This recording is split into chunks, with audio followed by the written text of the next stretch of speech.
Will crypto values survive the regulatory wave? Ahead of the People's Regulatory Roundtable at Consensus 2025, 6 leading crypto lawyers discuss whether core crypto principles like decentralization and privacy will be included in upcoming legislation and regulation. It is often said that crypto is part technology and part religion. As such, it is hardly surprising that the unfolding regulatory overhaul has been accompanied both by vigorous soul-searching related to the state of crypto's often anti-establishment core values and palpable excitement over potential new use cases. With the blessing of CoinDesk, I asked the panelists of our upcoming People's Regulatory Roundtable at Consensus 2025, each of them crypto veterans and advocates for sensible regulation, about safeguarding crypto values in regulatory reform and about the innovation that new regulation is making possible. You can catch Cave and Sadeghi, Connor Spellacy, Lewis Cohen, Michelle and Gitlitz and David Adlerstein speaking at the People's Regulatory Roundtable on May 14th at 10 a.m. on the Spotlight stage. The roundtable will be moderated by Ivo Enchev. If you would like to submit a question ahead of time, please email it to opinion@coindesk.com. This is what they had to say. Which crypto values are most important to you and why? How can we ensure that they are respected by regulatory reform? Kavan, individual freedom and sovereignty are core values. Privacy and decentralization are important largely as a means to achieving that sovereignty which can otherwise be undermined through surveillance and centralized points of control. To ensure that these values are respected, it is helpful to reframe the conversation to focus on the ways in which new technology can achieve the objectives of the existing laws, not just differently but better. For example, many financial regulations are designed to prevent abuse by those with control over other people's assets.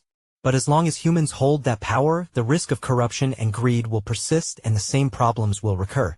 Heavily regulated intermediaries is one path, but removing the human intermediaries altogether can eliminate the root cause.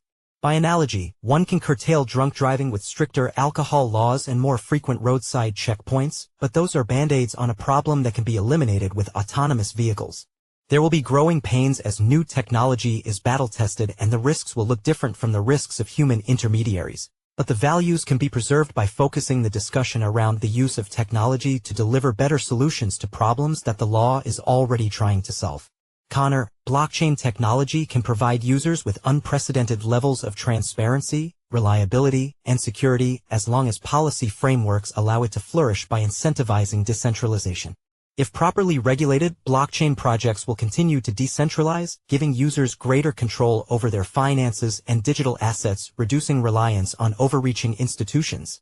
Beyond financial use cases, decentralized blockchain networks function as infrastructure for a variety of applications that provide users with more autonomy over their lives, including, for example, social media platforms that allow users to own and control their data, community-owned platforms that leverage decentralized governance to compete with big tech, and digital identity protocols necessary for users to protect their identity online from sophisticated AI-enabled bots.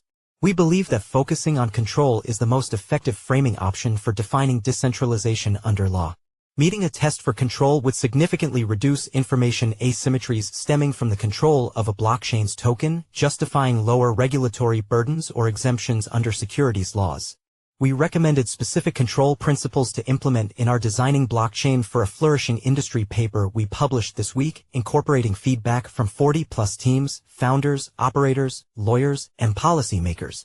Lewis, when we talk about core values, I think about the values of those users and builders who are attracted to the crypto space rather than the values of a technology as such.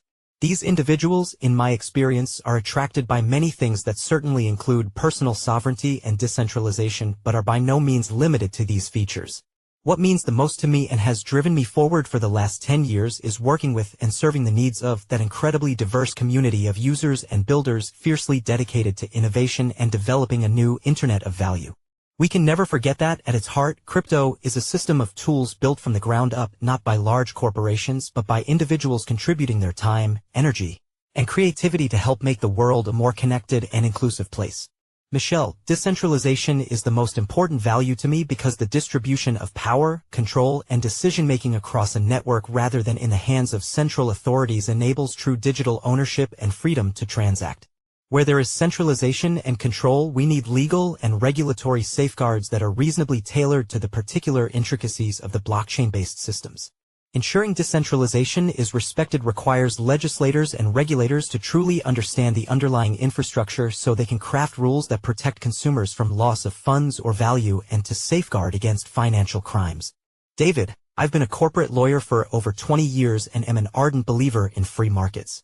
The concept of recognized rights in alienable property, the concept that entrepreneurs should be free to test ideas in the marketplace, and the concept of freedom of contract. That consenting adults should be free to enter into exchanges of goods and services as they desire, are all at the heart of U.S. corporate law and that of other liberal democracies. These concepts are quintessential crypto values. For all crypto's novelty, the paradigm of needing reasonable regulatory safeguards around a new technology is an old one. Commercial airplanes were once new tech, and for good reason. We have regulations to ensure things like pilot training and safety standards, but these days you can pretty much fly anywhere whenever you want to. The same paradigm should apply here. I believe it is possible for regulators to preserve openness to new software-based business models and organizational forms while reasonably tailoring safeguards to prevent things like financial crises and terror financing. Is regulation opening the door to new and valuable business models/products? Kvan. Sensible regulation could have profound implications for any business driven by community engagement and network effects. Many technologies are lowering the barrier for individuals and small teams to generate and distribute content in competition with larger centralized companies. Effective regulation can further empower individuals by paving the way for good actors to have more direct access to allocation of capital, and for a broader mainstream audience to participate in the ecosystem and benefit from the network effects of the communities in which they participate. Connor, to be determined.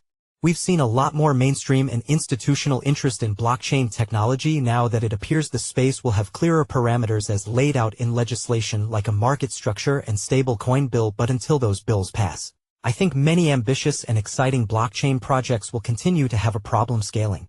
I'm optimistic we'll be seeing more impactful projects launch in areas like decentralized AI, digital identity, and social media. I'd also love to see legal clarity for novel organizational structures like DAOs so that those types of organizations can continue to experiment and improve. With respect to DAOs, the newly available Wyoming Duna has proven to be a great step forward. Lewis, the door is always open to innovation. Regulation, when it works as it should, facilitates innovation in a balanced and sustainable manner, but is reactive to new business models that the community adopts and actually uses. I think of regulations in their most ideal form as similar to the development of car travel. Innovators developed the automobile, horseless carriages, which initially traveled along muddy trails intended for a very different kind of transportation. Seeing this innovation, the government paved and painted lines on roads. Yes, this constrained drivers to some extent, but it also allowed them to travel more safely and go much faster. It was the private sector that took the lead when it came to automobile innovation, designing new kinds of cars with new technologies that travel on those roads. No matter how well intended at the time, any regulation that seeks to put its finger on the scale and promote one type of technology approach over another usually winds up backfiring in some way and distorting the market. Innovators will continue to create, and regulators should continue to watch over and adapt to these innovations, not lead them. Michelle, I've been in the crypto industry for the last 10 years and have worked mostly in heavily regulated areas dealing with financial integrity and consumer protection. I've seen new business models and products such as stablecoins proliferate in the ecosystem in the absence of regulatory clarity. Thoughtful regulation enables wider adoption of innovative crypto products with greater confidence by providing clarity to developers and trust amongst users. I've also seen more projects in the crypto industry prioritize compliance compared to a decade ago. As a result, there is a significant opportunity for RegTech solutions to build compliance tooling and processes. We do this every day at Change Agents, where we are on a mission to streamline workflows, reduce costs, and unlock efficiencies using our secure AI-powered automation-first platform. Traditional financial institutions often operate on decades-old platforms that were not designed to interface with modern technologies. They struggle with fragmented data stored in disparate systems and formats. Jurisdictions maintain varying approaches to regulation, further complicating these issues. Crypto platforms inherently facilitate compliance because blockchain technology enables transparent record-keeping, more automated compliance checks, and immutable audit trails. Crypto platforms are also developed with API-first approaches, making integration with RegTech products significantly more straightforward. Finally, crypto companies can oftentimes automate regulatory compliance functions directly from their transaction data rather than manually aggregating data from multiple systems, increasing delays and creating the potential for error. Ultimately, these factors give crypto companies a competitive edge over TradFi because they can better reduce compliance costs while also providing more accurate information to regulators. David, there are many powerful narratives within crypto, beginning with Bitcoin as a resilient store of value now over 16 years old, borderline ancient for technology these days. But I'm particularly excited about stablecoins and tokenization of real-world assets. The potential impact of having a nexus between capital and a fully composable, Turing-complete global computer is not widely understood. Money is the very lifeblood of commerce, and things like instantaneous payments with little friction and the ability of the unbanked to use digital dollar equivalents, to name just a couple of examples, are only the beginning. Stablecoins are already fairly popular, but impending U.S. regulation will open the door to much more widespread usage. It's critical to get stablecoin regulation right, with a particular emphasis on minimizing run risk, preserving the ability to combat illicit finance, and promoting interoperability. Ivo Enchev is a partner at UB Capital, a Web3 VC and accelerator.